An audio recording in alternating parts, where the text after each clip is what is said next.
Pourquoi ton corps repose-t-il toute la nuit? Et pourtant tu te réveilles déjà lourd, fatigué, comme si tu avais porté le poids d'un baobab centenaire sur tes épaules.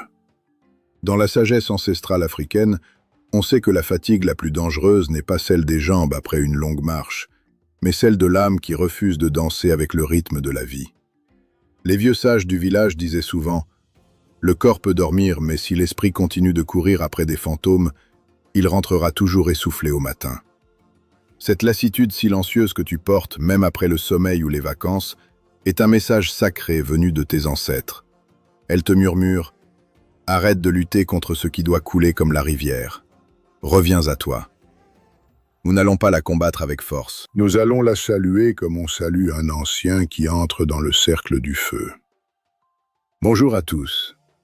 Aujourd'hui, je t'invite, toi qui me suis avec fidélité, à poser ton regard doux et courageux sur cette fatigue intérieure. Nous allons l'écouter sans peur, avec la même patience que nos mères écoutaient le vent dans les arbres. Si une seule phrase touche ton âme pendant cette écoute, arrête-toi et écris-la dans les commentaires. Dis haut et fort « J'accepte de m'alléger maintenant ». Abonne-toi, active la cloche et reste jusqu'à la fin. Une vérité profonde, rarement dite, t'attend. Elle peut transformer ta relation à l'effort, au repos et à ton être tout entier. Accueille ce chemin avec le cœur humble, la présence et la bienveillance d'un vrai fils ou d'une vraie fille des ancêtres. Les 7 principes ancestraux qui expliquent la fatigue intérieure. Mes bien-aimés, écoutons maintenant avec attention les 7 piliers de la sagesse ancestrale qui révèlent pourquoi ton âme reste fatiguée, même quand ton corps a dormi. Principe 1. L'agitation mentale constante. Frères et sœurs, l'esprit non maîtrisé est comme un babouin qui saute sans cesse d'une branche à l'autre. Même lorsque ton corps est immobile, ton mental court. Tu revis les disputes d'hier, tu anticipes les problèmes de demain, tu te juges, tu compares, tu regrettes. Nos ancêtres appelaient cela l'esprit qui refuse de s'asseoir. Cette agitation constante dévore ton entuma, ton énergie vitale, comme le feu consume le bois sec sans jamais s'éteindre. Dans la tradition stoïcienne et africaine, on enseigne que l'homme qui ne contrôle pas ses pensées devient l'esclave de ses pensées. Tu peux dormir 8 heures, ton esprit, lui, n'a pas fermé l'œil. Il a passé la nuit à construire des scénarios, à ressasser des conversations, à vouloir tout contrôler. Reconnaître cette agitation sans la juger est le premier acte de liberté. Aujourd'hui, je t'invite à observer. Combien de fois ton esprit s'est-il échappé pendant que tu m'écoutes? Ramène-le doucement, comme on ramène un enfant turbulent à la case. Chaque retour à l'instant présent est une victoire. C'est là que commence le vrai repos de l'âme. Respire, reviens, ici et maintenant. Principe 2. La résistance à ce qui est. La plus grande source de fatigue vient du refus silencieux de la réalité. Tu voudrais que ta situation soit différente, que les gens changent, que la vie soit plus douce, que la saison sèche n'existe pas. Chaque fois que ton cœur dit « non » à ce qui est déjà là, tu crées une tension intérieure semblable à un arc bandé depuis trop longtemps. Nos ancêtres disaient « Celui qui lutte contre le vent finit par tomber d'épuisement, alors que l'arbre qui plie reste debout. » La résistance est subtile. Elle se cache dans les regrets, les frustrations, les « si seulement ». Elle consume ton énergie jour après jour. Accepter ne veut pas dire se résigner. Cela veut dire cesser de gaspiller ta force contre ce que tu ne peux pas changer à cet instant. Quand tu arrêtes de combattre le présent, une énergie nouvelle surgit. Tu deviens comme le roseau, flexible, puissant, en paix avec le courant de la vie. Aujourd'hui, demande-toi, où est-ce que je suis encore en train de dire non à la réalité? Relâche cette résistance. La paix commence là. Principe 3. L'identification excessive à l'ego. Tu t'es attaché à une image de toi. Le bon père, la femme forte, le leader, le sauveur, la victime. Cette identification est comme un masque de danse que tu portes du matin au soir. Il finit par devenir lourd. Chaque critique te blesse, chaque comparaison t'épuise, chaque échec te brise parce que tu crois que c'est toi qui es attaqué. Les anciens enseignaient « L'ego est comme l'ombre, il te suit partout mais il n'est pas toi ». Tant que tu défends cette image fixe, tu dépenses une énergie immense à la protéger, à la nourrir, à la prouver. La véritable force vient quand tu comprends que tu n'es pas ce rôle, mais l'esprit qui traverse tous les rôles. Tu es le souffle qui anime le masque. Quand cette vérité descend dans ton cœur, une grande légèreté arrive. Tu n'as plus besoin de te défendre sans cesse. Tu deviens libre. Observe aujourd'hui. À quelle image de toi es-tu encore attaché? Laisse-la s'assouplir. Tu n'as rien à prouver aux ancêtres. Ils te voient déjà tel que tu es. Principe fatre. L'accumulation émotionnelle non digérée. Beaucoup de ta fatigue vient des émotions que tu n'as jamais vraiment traversées. Les colères avalées, les tristesses retenues, les peurs enfouies, les déceptions jamais pleurées. Dans la sagesse ancestrale, on sait que ce qui n'est pas honoré reste et devient une charge invisible sur les épaules. Nos aïeux disaient « L'émotion non exprimée devient un esprit qui hante la case ». Ce n'est pas l'émotion elle-même qui fatigue, c'est la résistance à la ressentir pleinement. Chaque fois que tu repousses une tristesse, elle s'installe plus profondément. Aujourd'hui, je t'invite à faire comme nos ancêtres. Accueillir tes émotions comme des visiteurs sacrés. Quand la fatigue monte, pose la main sur ton cœur et demande « Quelle émotion est là ?» Respire avec elle, laisse-la parler, honore-la.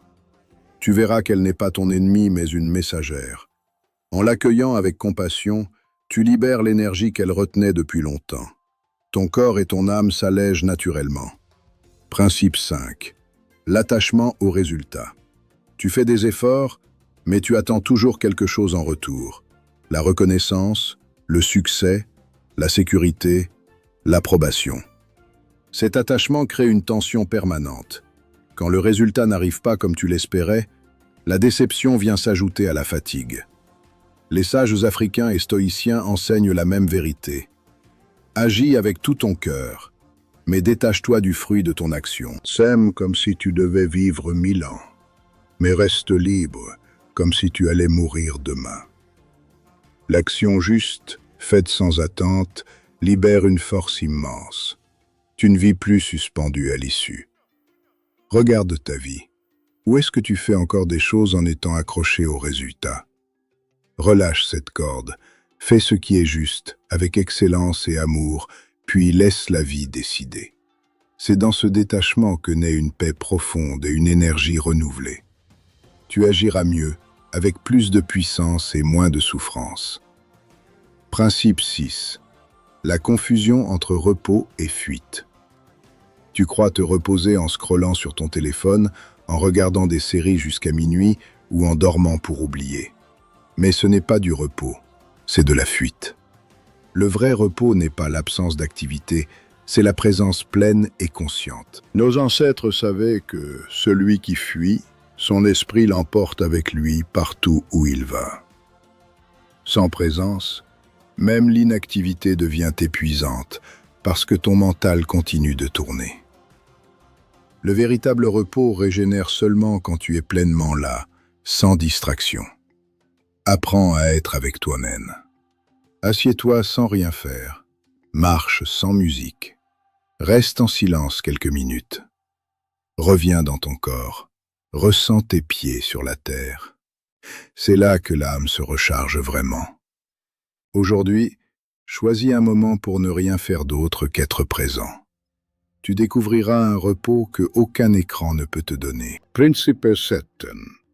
L'oubli de l'impermanence. Tout change. La pluie succède à la sécheresse. L'enfant devient ancêtre. La joie laisse place à la peine. Résister à cette loi universelle crée une fatigue existentielle profonde. Tu veux que les choses restent comme tu les aimes.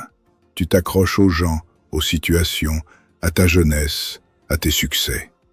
Cette lutte contre le mouvement de la vie t'épuise. Les anciens disaient La seule chose permanente est le changement lui-même. Accueillir l'impermanence, c'est danser avec la vie au lieu de lutter contre elle. C'est comprendre que chaque fin porte une nouvelle naissance. Quand tu intègres vraiment cette vérité dans ton cœur, tu arrêtes de vouloir tout contrôler. Tu vis avec plus de légèreté, de gratitude et de présence. Chaque moment devient précieux parce que tu sais qu'il ne durera pas. Relâche ton emprise sur ce qui doit passer. Fais confiance au grand cycle de la vie. C'est dans cette acceptation que naît un repos véritable, profond et libérateur. Voici le développement complet des parties restantes, dans le même style profond et ancestral. Partie 4.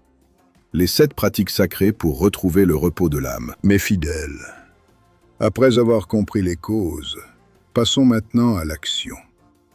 Voici 7 pratiques simples mais puissantes, issues de la sagesse ancestrale. Pratique-les avec constance et douceur. 1. La respiration consciente comme refuge. Chaque jour, prends 5 à 10 minutes pour t'asseoir ou t'allonger. Pose une main sur ton ventre et sens simplement l'air entrer et sortir. Ne contrôle rien. Observe. Le souffle est ton lien direct avec les ancêtres et la vie. Quand l'esprit s'agite, ramène-le doucement à la sensation du ventre qui se soulève. Cette pratique coupe le flux incessant des pensées et ramène ton énergie dans le présent. Avec le temps, tu découvriras que le vrai repos ne dépend pas des circonstances extérieures, mais de ta capacité à revenir encore et encore à ce souffle sacré. Pratique 2. L'observation bienveillante des pensées. Assieds-toi tranquillement et regarde tes pensées comme des nuages qui passent dans le grand ciel. Ne les poursuis pas, ne les combats pas. Le Bouddha et nos ancêtres s'accordent. La souffrance naît de l'identification aux pensées. En les voyant comme des phénomènes impermanents, tu cesses de t'épuiser à les croire. Quand la fatigue monte, observe quelles pensées l'accompagnent. Avec douceur et patience, elles perdront leur pouvoir sur toi. Pratique 3. L'accueil conscient des émotions. Dès que tu sens la lourdeur, demande-toi « Quelle émotion est présente ?» Tristesse, colère, peur, découragement. Au lieu de la repousser, offre-lui un espace. Respire avec elle. Honore-la comme un visiteur ancestral. Ce que tu accueilles se transforme. Ce que tu rejettes reste et pèse. Cette pratique transforme tes émotions en messagères au lieu d'ennemis. Pratique 4. La pause consciente dans l'action. Plusieurs fois par jour, arrête-toi volontairement 30 à 60 secondes. Pose ce que tu fais. Sens tes pieds sur la terre, observe ton corps et ton état intérieur. Cette micro-pause brise l'automatisme qui épuise. Elle te rappelle que tu n'es pas obligé de courir sans cesse. Avec le temps, ces pauses changeront profondément ton rapport à l'effort et au temps. Pratique 5. La compassion envers soi-même. Parle-toi comme à un enfant du village que tu aimes profondément. Quand tu te sens épuisé, pose ta main sur ton cœur et dis « Je te vois, je suis là, tu fais de ton mieux ». La dureté intérieure est une grande source de fatigue. La compassion est la médecine ancestrale la plus puissante. Elle adoucit l'ego et crée un espace intérieur vaste et reposant. Pratique 6. L'ancrage dans le corps. La fatigue mentale s'accompagne souvent d'une déconnexion du corps. Reviens à tes sensations. Marche pieds nus, sens tes appuis, danse, étire-toi lentement. Le corps est le temple. En y revenant, tu sors de la surchauffe mentale et tu stabilises ton esprit. La marche consciente est un excellent moyen d'intégrer cette pratique au quotidien. Pratique 7. Le lâcher-prise conscient du soir. Avant de dormir, revis ta journée avec calme. Remercie pour ce qui a été bon, reconnais ce qui a été difficile, puis dépose tout aux pieds des ancêtres. Dis intérieurement « Je lâche ce qui ne m'appartient plus ». Cette pratique empêche les ruminations nocturnes et prépare un sommeil régénérateur. Partie 5. Intégration et message final. Mes bien-aimés compagnons de chemin, Nous arrivons à la fin de ce voyage ensemble. Tu as maintenant les clés. La fatigue intérieure n'est pas une ennemie à combattre, mais une messagère ancestrale qui vient te dire « Reviens à toi, reviens à l'essentiel, reviens à la danse sacrée de la vie ». Elle te montre où ton esprit se crispe, où ton cœur résiste, où ton énergie se disperse inutilement. Voir clairement ces mécanismes est déjà une grande libération. Ce que tu regardes avec lucidité perd progressivement son pouvoir sur toi. Souviens-toi, le repos véritable n'est pas l'absence de mouvement, mais une présence sans tension. Tu peux être très actif et profondément reposé, ou immobile et intérieurement épuisé. La différence se trouve dans la manière dont tu habites chaque instant.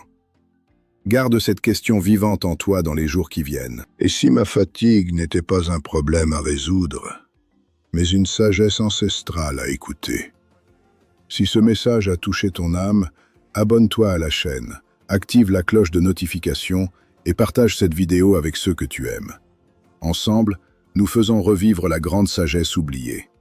Que les ancêtres t'accompagnent, que la paix profonde s'installe dans ton cœur, que ton repos soit vrai, régénérateur et sacré. Qu'il en soit ainsi.